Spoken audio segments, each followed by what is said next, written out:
911, what is your emergency? Hi, I need I believe it's called a CIT officer. Breaking news tonight. For the first time, we hear the 911 call made by the mother of a 13-year-old boy with autism who was shot by Salt Lake police. This as body Stop! Get on the ground! Video shows how quickly things escalated after officers arrived on the scene. It's an incident the Salt Lake City police chief called a tragic situation during a news conference earlier today. 13-year-old Lyndon Cameron survived, but is still in the hospital tonight. We have team coverage from our news specialist on these breaking developments. We start with news specialist Dan Rascone, who's walking us through this body cam video. Dan? Yeah, since day one of this shooting, the big question out there has always been, why would police shoot a 13-year-old boy? A boy who has mental health issues, who's running away from them, and also did not have a weapon. That was the big question out there. Well, today we finally have some answers as to what police knew going into this before the shots ever rang out. We need him to go to the hospital. I need him to go to the hospital. I cannot get in there on my own. Okay. And I cannot do this every night. The mother of 13-year-old Lyndon Cameron talking to police about her son, who she says just had a mental episode. She tells police he's threatened someone. He doesn't like cops, and he may be armed. I don't know if it's a BB gun. I don't know if it's a pellet gun. I don't know if it's a prop weapon, because my other son... But you don't know if it's a real gun either? I don't believe it's a real gun. I don't believe it's a real gun. So unfortunately, we have to kind of treat them all as if they are. I know. Police then make their way to the house. That's when an officer spots someone running in the backyard. Stop! Get on the ground! Officers give chase. Back to you guys! It's coming back to you! It's very dark. Lyndon jumps the back fence. Officers eventually break through the fence and continue the chase. Lyndon is spotted. The officers order him to the ground. One officer then opened fires. Get on the ground! Get on the ground! On the ground now! On the ground! Get on the ground! Show me your hands! I don't feel good. I'm on my level. I am very saddened by this tragic situation. Chief Mike Brown. I am profoundly heartbroken, and I am frustrated. And Mayor Aaron Mendenhall both read prepared statements about the video. Neither of them took questions, and neither of them took sides of whether the officer who shot Lyndon was justified. I believe that in the face of tragedy, we have a responsibility to analyze the circumstances that unfolded through a lens of learning. I want to be clear about my expectation that the district attorney's office, that the civilian review board, and that the internal affairs here do their work thoroughly and quickly. Yeah, this case now in the hands of the district attorney's office. Sarah, I reached out to Sim Gill. I haven't heard back, but he will make the decision whether or not this was justified here. If the officer was not justified in pulling the trigger, he could face some very serious criminal charges. Back to you guys in the studio. A lot of questions needing answers. Dan Rascone in Salt Lake tonight. Thanks, Dan. Deanie? Video footage of a 13-year-old boy being shot is difficult to watch. It's especially difficult for his family. They were at the police station this morning getting a look at the body camera video before it was released to the public.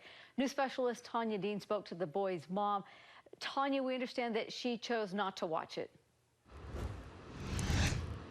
Yeah, Deanie, Golda Barton says if she watches it, she will never be able to unsee it. And after the video was released to the public and to the media, we can understand why it would be traumatizing for a family to see. Now, Barton spoke with me this morning after leaving the Salt Lake City Police Department. I just can't watch him fall down. Like, I just don't want to watch him fall down. Body cam footage from September 4th shows an officer shooting 13-year-old Lyndon Cameron around a dozen times. But Golda Barton can't bring herself to watch it. I can't see it. I won't even watch it when it comes out. I don't want to ever see it. I can't ever see it. I don't want to see it. Barton called 911 to ask for help from specialized officers, ones who were trained to deal with mental illness. She says Lyndon has autism and was having an emotional episode. In the 911 call and in the body cam video, Barton tells police he might have a weapon, but she wasn't sure if it was a real gun. Did they have any reason to shoot him? No, not at all. Not at all. No. Barton says Lyndon saw the officers show up at his house and he was scared, so he ran from them. She says after the shooting, he is still recovering in the hospital, and she says it could be weeks before he's out. As for where he was shot, Barton says everywhere. Here, here, here, here, here, and then here. Barton says she met with police today, including the chief of police, and they gave her their condolences, but she didn't want to hear it. Because it's hollow words. It's like just completely, just like they're just saying it because it's almost like if you get caught doing something wrong, then suddenly you feel so bad, but it's too late. It's too late to feel bad. Barton says one positive thing that's come out of all of this is that people all over the world have been sending Lyndon cards and well wishes. She's been very grateful for the support. Deanie, back to you. All right, Tanya, thank you. Dave? The newly released video gives us a sense of how quickly this situation escalated for officers. It starts with Golda Barton's 2 911 calls. Then police arrive and are on scene for 18 minutes. Arrive on scene at 10:21 p.m., making contact with Lyndon's mom 3 minutes later. They talk to her for 7 minutes about threats he's made. I don't believe it's a real gun. That he may be armed, that he doesn't like police, and that they are a trigger for Lyndon. At 10:30, police have a private conversation before returning to talk to Barton for another minute. At 10:33, they call for backup, so that 5 officers are on scene. Then they start walking toward the house, noticing 4 minutes later the side door is open. At 10:38, they see movement in the backyard and immediately give chase, shouting orders at Lyndon for 90 seconds. At 10:39, Lyndon stops running as officers shout more commands and then shoot seconds later. This shooting and all the questions that come with it create a sense of urgency around crisis intervention training.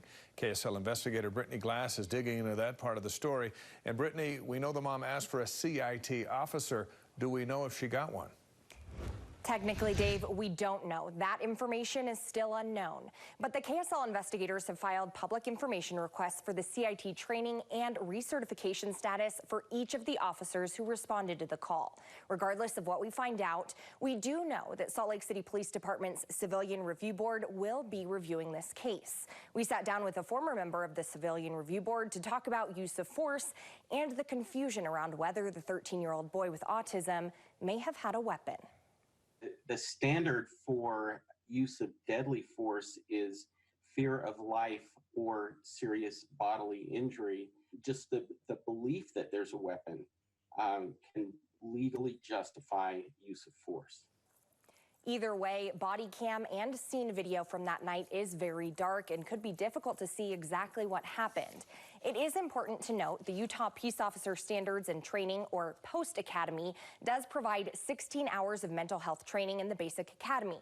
That's for every law enforcement officer in our state. That's just 2 work days of training, but it's not the formal CIT program. And because CIT training is not required by law beyond that, there's a chance officers with that limited training could have responded to this call. We also have requests in to get the calls for service at Lyndon's home the past 5 years to find out how often there were problems at the home. Although we're still waiting on that, the 911 call seems to indicate the mother needed help. Brittany Glass in studio with us tonight. Thanks, Brittany. Stay with KSL as we continue to follow this ongoing investigation. We'll have the latest updates here on KSL TV and KSLTV.com.